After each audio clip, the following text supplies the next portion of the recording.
Apporter une petite précision parce que dans pas une prise de parole qu'on a eu encore cet après-midi, on entend parler de vaccin. Moi je pense que c'est vraiment une erreur d'appeler ça vaccin et que c'est là qu'on se fait baiser par la novlangue. Tous les gens qui disent vaccin et tout le monde parle tout le temps de vaccin, mais on parle de quoi? On parle d'une injection expérimentale d'ARN synthétique qui est en cours d'évaluation. On parle pas du tout d'un vaccin, on parle pas d'une forme inactivée du virus. Et en fait, la plupart des gens aussi nous perçoivent comme des anti-vax. Mais il faut arrêter de parler d'être contre les vaccins ou le vaccin. On peut être contre les vaccins, mais c'est assez minoritaire dans ce que nous on défend. Et c'est tout à fait respectable par ailleurs. Néanmoins, la plupart du public pense que nous on est contre tous les vaccins et qu'on est contre le principe du vaccin. Non, nous la plupart d'entre nous on n'est pas du tout contre le fait qu'on ait des vaccins qui soient testés sur des décennies et qui posent pas de problème. Très peu, enfin tellement peu que le risque vaut la peine d'être couru pour l'apport que ça apporte. Mais là c'est pas du tout de ça qu'il s'agit.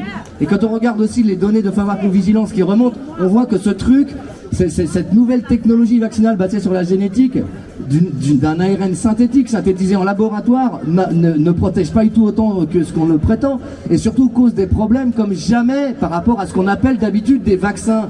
Donc pour moi, il faut vraiment faire attention entre nous, quitte à être un peu cuistre sur les bords, c'est de reprendre systématiquement, ou quand ça nous échappe de dire nous-mêmes le mot vaccin, de dire ah pardon, je voulais parler de l'expérimentation, de l'injection expérimentale d'ARN synthétique.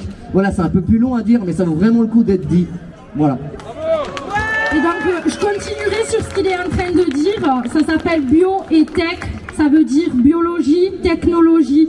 Qu'est-ce que c'est la biologie, la technologie mélangées ensemble? C'est du transhumanisme.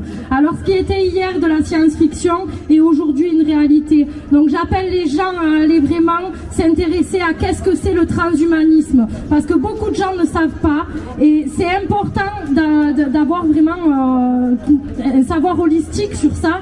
Donc bio et tech, c'est biologie et technologie mélangées. Et ça s'appelle du transhumanisme. Tapez, vous avez tous Google, vous ne pouvez pas être des gogoles.